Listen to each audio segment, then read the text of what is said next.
Hello everyone, this is Abhishek. Welcome to learning platform. तो चलिए शुरू करते हैं चाइल्ड डेवलपमेंट साइकोलॉजी के कुछ इंपॉर्टेंट क्वेश्चंस को डिस्कस करना, जो कि इम्पॉर्टेंट है सभी तरह की टीचिंग भर्ती परीक्षाओं के लिए। तो चलिए आज का पहला प्रश्न देखते हैं। निम्न में से कौन शिक्षण कुशलता से संबंधित है? श्यामपट्ट पर लिखना, प्रश्नों को हल करना, प्रश्न पूछना या उपरोक्त सभी। शिक्षण कुशलता से संबंधित कौन सा है इसमें से?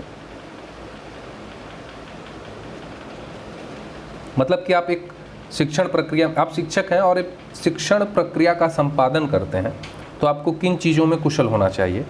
आपको श्यामपट्ट पर लिखना आना चाहिए, प्रश्नों को हल करना आना चाहिए, प्रश्न पूछना आना चाहिए। तो बिल्कुल उपरोक्त सभी सही होंगे।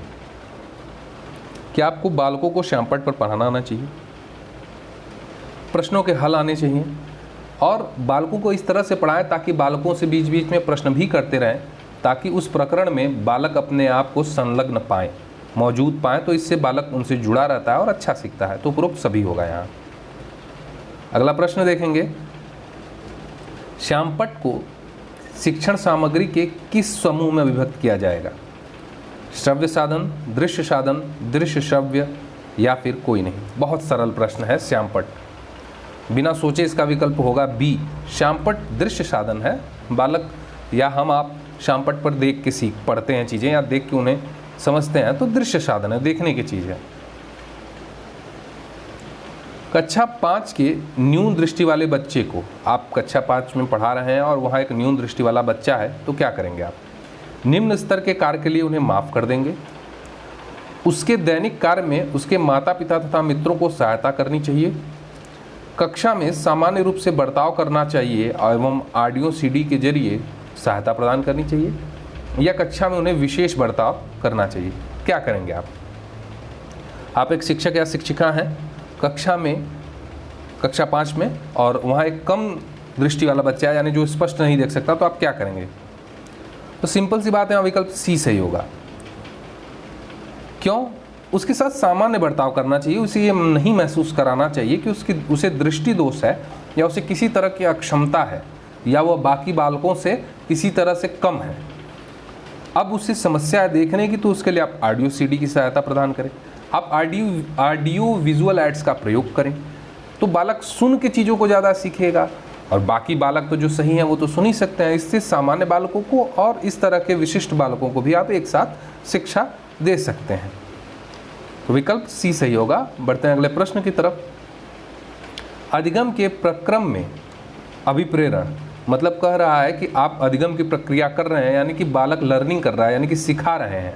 तो ऐसी प्रक्रिया में अभिप्रेरण यानी कि मोटिवेशन क्या काम करेगा? सीखने के दौरान मोटिवेशन क्या काम करेगा? सीखने वालों की स्मृति को तेज बनाता है, पुराने अधिगम को नए अधिगम को विभेदित करता है, पुराने अधिगम से नए अधिगम को विभेदित करता है, यहाँ से होगा। एक दिशी रूप से सोचने में सीखने वालों को प्रस्तुत करता है, या नए सीखने वालों में अधिगम के लिए रुचि का सृजन करता है। बताइए कौन सा विकल्प सही होगा? देखिए, मोटिवेशन कहीं से किसी की स्मृति तेज नहीं कर देगा। किसी की बुद्धि तेज होना या कम बुद्धि होना, वो बालक का आनुवांशिक गुण है जो उसे माता पिता से मिलता है। और पुराने अधिगम को नए अधिगम से विभेदित करना, अब भाई पढ़ा रहे हैं आप, लर्निंग कर रहे हैं, बालक को सिखा रहे हैं, उसको खूब मोटिवेट कर रहे हैं, तो यहाँ अधिगम पुराना नया विभेदित कहाँ हुआ? यहाँ तो इसका कोई रोल ही नहीं है। तो विकल्प ए भी तो कहीं से नहीं हुआ। अब एक दिशी रूप से सोचना, मतलब ऐसे बालक जो सिर्फ एक दिशा में सोचते हैं, यानी एक तरह की सोच रखते हैं, वहाँ सीखने वालों को प्रस्तुत करना, तो विकल्प तो एकदम असंगठित है। विकल्प डी बचा वही सही होगा। और क्यों सही होगा? कि सिंपल सी बात है, हम मोटिवेट क्यों करते हैं? हम मोटिवेट इसलिए करते हैं ताकि बालक का इंटरेस्ट बना रहे, उसकी रुचि बनी रहे, ताकि वो मन लगा के चीज़ों को सीख सके। तो वही विकल्प में कहा गया है, नया सीखने वालों या नए सीखने वालों में अधिगम के लिए रुचि का सिंचन, यानी कुछ भी नया सीखने के लिए एक इंटरेस्ट क्रिएट करना मोटिवेशन का काम होता है, ताकि उनकी एनर्जी बूस्ट हो और वो मन लगा के चीज़ों को सीखें। अगला प्रश्न देखेंगे। कक्षा में जो विद्यार्थी प्रश्न पूछते हैं उन्हें आप शिक्षक हैं, आपकी कक्षा में ऐसे विद्यार्थी हैं जो बहुत प्रश्न पूछते हैं, तो आप क्या करेंगे? उन्हें कक्षा के बाद शिक्षक से मिलने की सलाह देंगे, कहेंगे कि भाई अभी बीच में मत बोलो, क्लास खत्म हो जाएगी तब बात करना। कक्षा चर्चा में भाग लेने के लिए प्रोत्साहित किया जाना चाहिए। या फिर उन्हें कहेंगे कि भाई जो भी कक्षा में चर्चाएं चलती हैं, कन्वर्सेशन मतलब जो एक संगठित रूप से बालकों को बैठा के कुछ डिस्कस किया जाता है, उसमें भाग लेने के लिए प्रोत्साहित करें कि आप खूब ज़्यादा चर्चाएं करें। या फिर लगातार प्रश्न पूछने के लिए प्रोत्साहित करें। या फिर उन्हें कहें कि आप प्रश्न पूछते रहिए, उन्हें मोटिवेट करें प्रश्न पूछने के लिए। स्वतंत्र रूप से उत्तर ढूंढने को प्रोत्साहित करें। या फिर कहें कि आपके जो भी प्रश्न है उसके उत्तर खुद ढूंढिए, हमें मत डिस्टर्ब करिए। तो बताइए कौन सा विकल्प सही होगा? सिंपल सा आंसर है, 3 विकल्प निगेटिव हैं, 1 विकल्प सही बहुत अच्छी तरह से है, तो ये सी सही होगा। पहले 3 क्यों गलत है देख लेते हैं। कक्षा के बाद शिक्षक से मिलने की सलाह नहीं दी जानी चाहिए। अगर बालक को किसी तरह की समस्या है, वह प्रश्न पूछ रहा है, तो उसी समय उसका निराकरण होना चाहिए एक शिक्षक के तौर पे, अन्यथा वो चीज़ों को कोरिलेट नहीं कर पाएगा। उस समय वो प्रकरण से संबद्ध है तो उस प्रकरण के संबंध में उस चीज़ों को कोरिलेट कर लेगा। कक्षा की चर्चा में भाग लेने के लिए प्रोत्साहित करना चाहिए। इस तरह से तो मतलब आप शिक्षक के तौर पे आपने अपना काम किसी और चीज़ पे टाल दिया, तो फिर वही बात हुई कि प्रकरण हट गया बीच से। लगातार प्रश्न पूछने के लिए प्रोत्साहित क्यों करना चाहिए? क्योंकि बालक की अगर जिज्ञासा है तो उसकी जिज्ञासाओं को शांत करना एक शिक्षक का काम है, और उन्हें प्रश्न पूछने के लिए प्रोत्साहित करना चाहिए क्योंकि आप उन्हें सिखाने के लिए हैं, आप सुविधादाता हैं। तो आप उनके हर तरह के प्रश्न का, हर तरह की जिज्ञासाओं को शांत करने के लिए हैं। तो विकल्प सी सबसे सही है। अगला प्रश्न है, शिक्षा की किंडरगार्टन पद्धति का प्रतिपादन किसने किया था? टीपी नन ने, मारिया मॉन्टेसरी ने, फ्रॉबेल ने, या फिर स्पेंसर ने?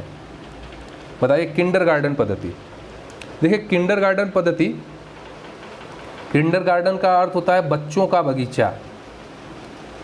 बच्चों का बगीचा यानी कि एक तरह के गार्डन में, एक ऐसे माहौल में बालकों को खुले माहौल में शिक्षा दी जाती है पर्यावरण के बीच में, तो इसे किंडरगार्टन पद्धति कहते हैं। इसका प्रतिपादन किया था या इसकी स्थापना की थी फ्रॉम्बेल ने 1840 में जर्मनी में इसकी स्थापना की थी। तो विकल्प सी यहाँ सही होगा। अब अगला प्रश्न देखेंगे, एक अभिभावक आपसे विद्यालय में मिलने के लिए कभी नहीं आता, आप क्या करेंगे? बच्चे की उपेक्षा करेंगे, अभिभावक को पत्र लिखेंगे, या फिर स्वयं उनसे मिलने जाएंगे, या बच्चों को दंडित करेंगे? बताइए कौन सा विकल्प सही होगा? देखिए अगर शिक्षक के छात्र के अभिभावक नहीं आ रहे हैं तो आप उनसे स्वयं मिलने जाएंगे। हो सकता है कि वह गरीब शिक्षक आदमी हो और वो अपनी रोजी रोटी की चीज़ों में व्यस्त हो, वह अपनी चीज़ों को संगठित न कर पाए, या और भी कोई रीजन है, तो आप उनके घर पे जाएंगे और बालक की समस्याओं के संबंध में उनसे वार्तालाप करेंगे, चाहे कैसा भी व्यवहार है उनका। आप एक शिक्षक हैं, आप बालक का, आप अपने छात्र हितों का ध्यान रखेंगे। तो आप अगर वहाँ अभिभावक नहीं आ रहा है तो आप घर जाकर उनसे मिलेंगे। अगला प्रश्न है, थोड़ा बड़ा है, ध्यान दीजिएगा इस पर। एक प्रमाणीकृत पठन परीक्षण लेने के लिए 5वीं कक्षा को प्रस्तुत करने में शिक्षक को अधिकाधिक परामर्श दिया जाता है कि? इसको सरल करते हैं ताकि आपको समझ में आए।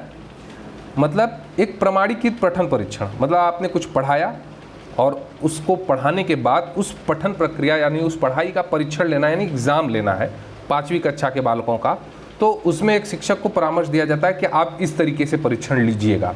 विकल्प में वो चीज़ें दी गई हैं कि किस तरह से उन्हें परीक्षण लेने के बारे में परामर्श दिया जा रहा है। बच्चों को बोलें कि परीक्षण बहुत महत्वपूर्ण है तथा वह उसमें अच्छा प्रदर्शन करें, कि आप भाई ये प्रमाणीकृत परीक्षण है, इससे उनके उपलब्धियों का प्रमाणन होगा, तो बहुत अच्छा मेहनत करें, बहुत इंपॉर्टेंट है, और बहुत मेहनत करके अच्छा प्रदर्शन करें।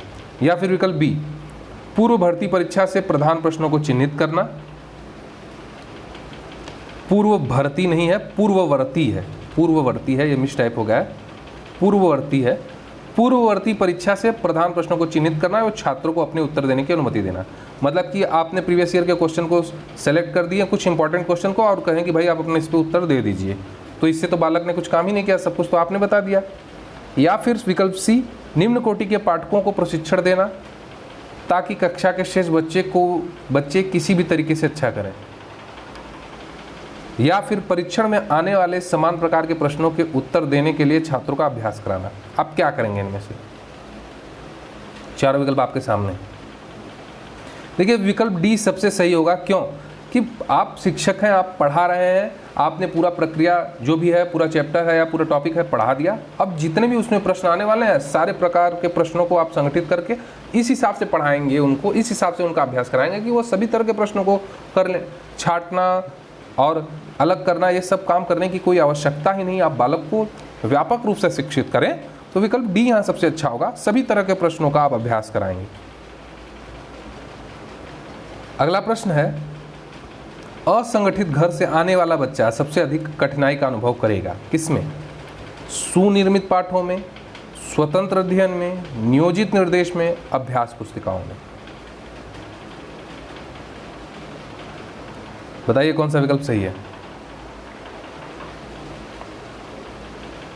विकल्प बी होगा, स्वतंत्र अध्ययन में। एक असंगठित घर का बच्चा, यानी कि ऐसे माहौल से आने वाला बच्चा जो कि ऐसे माहौल में रहा ही नहीं है, उसे हमेशा दबाया गया है, डांट के रखा गया है, या उसके घर में ऐसा माहौल है, तो वो यहाँ स्वतंत्र अध्ययन में नहीं पढ़ पाएगा क्योंकि उसने ऐसा माहौल नहीं पाया। वह यहाँ प्रजातांत्रिक माहौल है जहाँ बच्चे सर्वप्रमुख होते हैं, तो वो स्वतंत्र अध्ययन में उसे शुरू में कठिनाई का अनुभव होगा। तो आप उस पर ध्यान देंगे, उसे ऐसा माहौल महसूस कराएंगे ताकि वो सहज महसूस करे। तो विकल्प बी यहाँ सही होगा। अगला प्रश्न है, आप देखते हैं कि एक छात्र बुद्धिमान है, आप क्या करेंगे? आप उसकी बुद्धिमत्ता से संतुष्ट रहेंगे, उसके साथ संतुष्ट रहेंगे, या फिर उससे अतिरिक्त के लिए गृह कार्य नहीं देंगे? कि मान लेंगे भाई बालक बुद्धिमान है, इससे अब और गृह कार्य की जरूरत नहीं है, होमवर्क की जरूरत नहीं है। वह जैसे अधिक प्रगति कर सके उसे उस तरह से प्रेरित करेंगे, या उसके अभिभावक को सूचित करेंगे कि वह बुद्धिमान है? तो विकल्प डी बड़ा हास्यास्पद है। बताइए कौन सा विकल्प सही होगा? देखिए विकल्प यहाँ सही होगा जो वह विकल्प है सी। देखिए अगर कोई बालक बुद्धिमान है तो आप संतुष्ट रहेंगे, चलिए भाई ये बालक बहुत तेज है पढ़ने में, इसे कुछ करने की जरूरत नहीं है, तो इसलिए उसको हम गृह कार्य भी नहीं देंगे। या फिर कोई बालक पढ़ने में बहुत अच्छा है, उसका पठन प्रक्रिया बहुत अच्छी है, बहुत बुद्धिमान है, उसके माता पिता से कहेंगे भाई आपका लड़का बड़ा मेधावी, तो ये कोई एक शिक्षक के तौर पर अच्छा कार्य नहीं हुआ। आप देखेंगे कि अगर वह बालक बुद्धिमान है तो कैसे वो अधिक प्रगति कर सकता है, किस चीज़ में उसका बेटर परफॉर्मेंस है, किन चीज़ों में वो अच्छा कर सकता है, तो वहाँ आप उसको मोटिवेट करेंगे कि बेटा आप इन चीज़ों में करो, आप उसकी सहायता करेंगे जो भी आपसे हो सकेगा। तो यहाँ विकल्प सी सबसे अच्छा सही है। तो इस वीडियो में हमने 10 क्वेश्चन को डिस्कस किए हैं। उम्मीद है आपको पसंद आया होगा। आपके जो भी डाउट और जो भी आपके संदेह हैं उन्हें कमेंट बॉक्स में डालिए।